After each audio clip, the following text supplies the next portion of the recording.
Hello everyone, it's me Mazharul Islam. আজকে একটু আলোচনা করব হচ্ছে অভিনেতারা যারা অভিনয় করতে চান তারা আসলে বাসায় কি করবেন।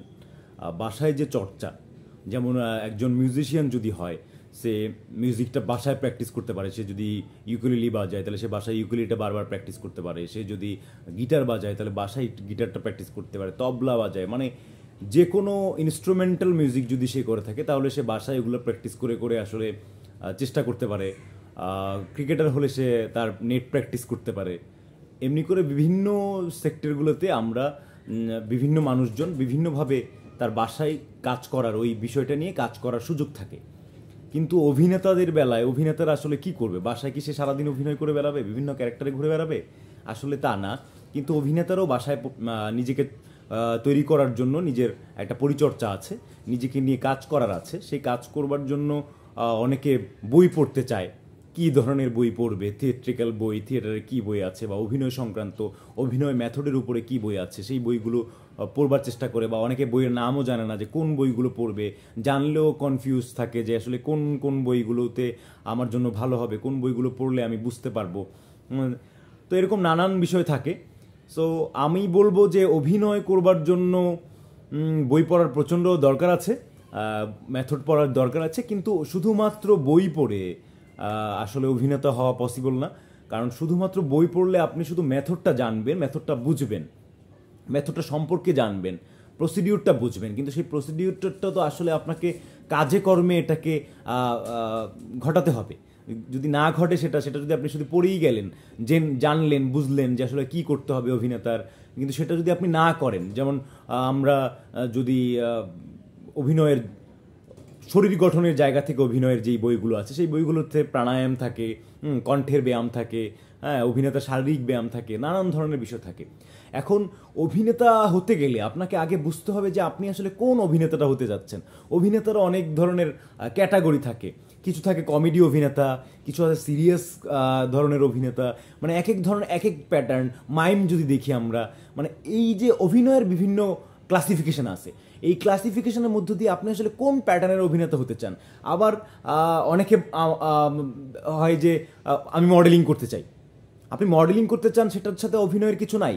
মডেলিংয়ের জন্য আপনি আপনার শরীর বানান, আপনার নিজের রূপচর্চা করেন, এক্সপ্রেশন ঠিক করেন, চোখ মুখ নাক ঠিক করেন, হ্যাঁ, কোনভাবে তাকালে আপনার কোন অ্যাঙ্গেল থেকে ক্যামেরায় আপনাকে ভালো লাগে সেই অ্যাঙ্গেলগুলো প্র্যাকটিস করেন, বিভিন্নভাবে দাঁড়ানো প্র্যাকটিস করেন, অঙ্গভঙ্গি প্র্যাকটিস করেন, হয়ে যাবে। হ্যাঁ, কিন্তু মডেলিং আর অভিনয় কিন্তু আলাদা ব্যাপার। আপনি যদি আলাদা করে যদি না ভাবতে পারেন তাহলে কিন্তু গুলিয়ে যাবে বিষয়টা।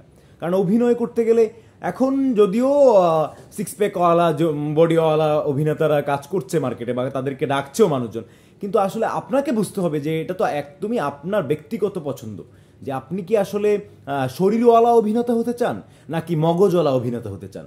মগজওয়ালা অভিনেতা হতে হলে আপনাকে আপনার যাপিত জীবনের মধ্যে অভিনয়ের জন্য যে ধরনের জিনিসপত্রগুলো দরকার হয়, যে ধরনের উপাদানগুলো দরকার হয়, সেগুলো আপনি আপনার যাপিত জীবনে প্রয়োগ করবেন এবং সেখান থেকে প্রতিনিয়ত আপনি শিখবেন।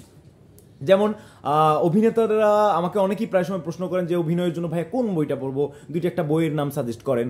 হ্যাঁ, সো আমি বলবো যে অভিনয়ে একদমই বেসিক মোডে, বেসিক জায়গা থেকে যদি আপনি পড়তে চান, আপনার জন্য একটি বই আছে, যেই বইটি পড়লে আপনি মোটামুটি একজন অভিনেতার জন্য, অভিনয় করবার জন্য অভিনেতার কী ধরনের প্রসিডিউরের মধ্যে যাওয়া দরকার সেটা আপনি জেনে যাবেন। সেটা হচ্ছে ডেভিড মামেটের একটা বই আছে, বইটির নাম হচ্ছে ট্রু অ্যান্ড ফলস।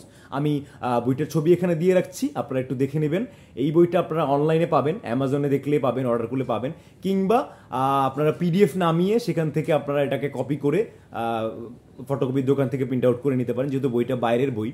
আর এটা হচ্ছে বইয়ের বিষয় গেল। এই একটি বই পড়লে আমার মনে হয় যে আপনি বাকিটা আপনার ভিতর থেকে আপনি তৈরি করতে পারবেন, যে আপনি বুঝতে পারবেন যে আপনার কী কী আসলে খুব দরকারি।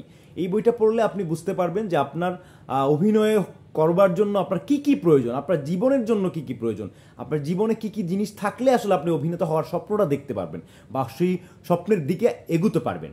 এখন বাসায় প্র্যাকটিস করবার জন্য, বাসায় যদি আপনি অভিনয় প্র্যাকটিস করতে চান, অভিনেতা এই দুটো জিনিসের মধ্যকার একটা সংযোগ ক্ষেত্র আছে, সেটা হচ্ছে মিউজিকটা যদি আপনি একজন অভিনেতার মিউজিক সেন্সটা খুব গুরুত্বপূর্ণ।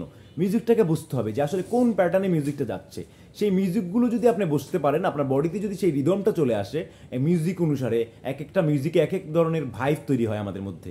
সেই ভাইবগুলো তো হুট করে একটা মিউজিক শুনলে আমার মধ্যে এই ভাইবটা আসবে না, সেই ভাইবগুলো পরিচিত হতে হবে। সেই পরিচয় হওয়ার জন্য আপনারা নিজেরা বাসায় মিউজিক পিস শুনবেন, মিউজিকের মধ্যে থাকবেন, মিউজিকগুলো শোনার চেষ্টা করবেন, বিভিন্ন ধরনের অর্কেস্ট্রা শুনবেন, গিটার শুনবেন, তাল, বিভিন্ন তাল লয়ের মিউজিক আপনারা ইউটিউবে সার্চ করলেই পাবেন, মিউজিক পিস পাবেন। সেই পিসগুলো শুনবেন। এই পিসগুলো শুনলে আপনার বডিতে, আপনি যখন বাসায় কাজ করছেন, হয়তো আপনি আপনার বাসায় রুম গোছাচ্ছেন, কিংবা আপনি আপনার বাইরে যাওয়ার জন্য আপনার কাপড় চোপড় গোছাচ্ছেন, বা ফ্রি বসে আছেন, একটু চা খাচ্ছেন, সেই সময় আপনি আপনার একটা ছোট ব্লুটুথ মিউজিক, বা আমাদের ফোনেও এখন ভালো সাউন্ড হয়, ফোনে একটু সাউন্ড দিয়ে বাজিয়ে দিলেন একটা পিস, একটা যে কোনো একটা পিস আপনার যেটা ভালো লাগে। এক এক দিন এক এক রকমের মিউজিক যখন আপনি শুনতে থাকবেন, আপনার ব্যক্তিগত কাজ করলেন কিন্তু মিউজিকটা চলতে থাকলো ব্যাকগ্রাউন্ডে। এই মিউজিকটা চলার সাথে সাথে আপনি আপনার বডিকে একটা রিদম দিলেন, হ্যাঁ, বডিটা মুভ করলেন, হাতটা মুভ করলেন, এইভাবে হাঁটলেন, মানে এইভাবে হচ্ছে যে আপনি মিউজিকের মধ্যে থাকলেন, মিউজিকের মধ্যে ডুবে থাকা। এই মিউজিকের মধ্যে ডুবে থাকলে আপনার বডির অন্যান্য পার্টসগুলোকে যদি আপনি এই মিউজিকের সাথে সাথে মুভ করান, তাহলে দেখবেন যে আপনার বডিতে সেই মিউজিকটার একটা ছন্দ, যে একটা তাল আছে, সেই তালটা আপনার বডিও রিসিভ করবে। বিভিন্ন মিউজিকে দেখবেন আপনার অঙ্গভঙ্গি বিভিন্ন রকম হবে, সেটা আপনার অভিনয়ের জীবনে কাজে দিবে। আর আপনারা নিয়মিত নাটক দেখবেন, মঞ্চনাটক দেখবেন।